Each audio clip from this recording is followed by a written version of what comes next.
सपना और हकीकत।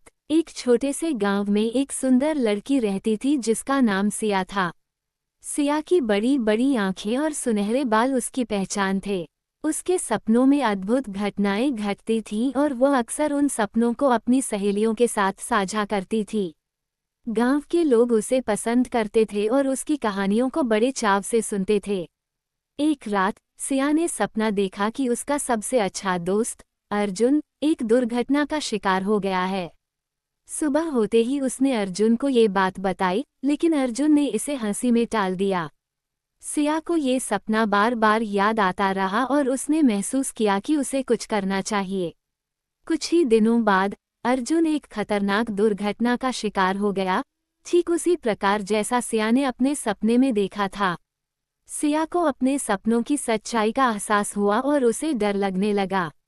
उसने अपने माता पिता को ये बात बताई, लेकिन उन्होंने इसे महज एक संयोग बताया। सिया अब अपने सपनों से डरने लगी थी।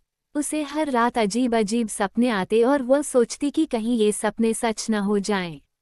एक रात सिया ने सपना देखा कि गांव में एक बड़ी आपदा आने वाली है। उसने सुबह होते ही अपने माता पिता और गांव वालों को ये बात बताई।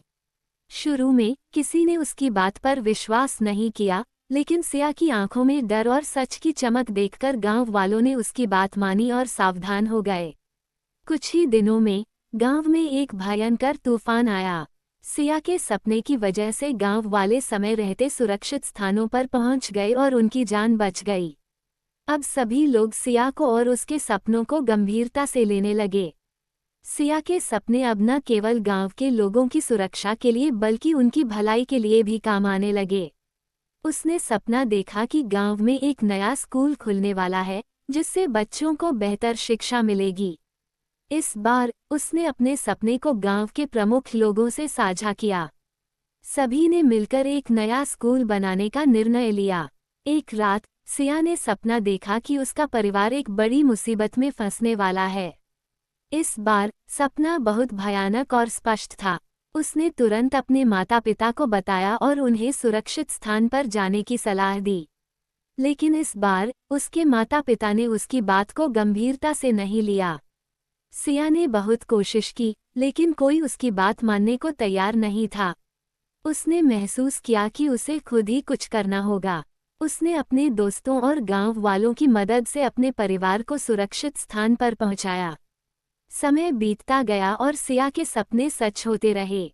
लेकिन एक दिन सिया ने सपना देखा कि उसके सपनों की शक्ति हमेशा के लिए समाप्त हो जाएगी। उसने यह बात अपने परिवार और दोस्तों को बताई। सभी को दुख हुआ, लेकिन उन्होंने सिया को समझाया कि उसकी इस शक्ति ने बहुत से लोगों की जान बचाई है और वो हमेशा उनकी हीरो रहेगी। कहानी का अंत इस संदेश के साथ होता है कि किसी भी शक्ति या गुण को हमेशा के लिए नहीं माना जा सकता। हर किसी के पास कुछ विशेष होता है, जिसका उपयोग सही समय और सही तरीके से करना महत्वपूर्ण है। सिया ने अपने सपनों की शक्ति का सही उपयोग किया और गांव के लोगों की जान बचाई। इससे ये सीखने को मिलता है कि हमें अपने जीवन में आने वाले संकेतों और अवसरों को समझना चाहिए और उनका सही उपयोग करना चाहिए। यस हाय और स्टोरीज सन के लिए मेरे इस चैनल को सब्सक्राइब करें।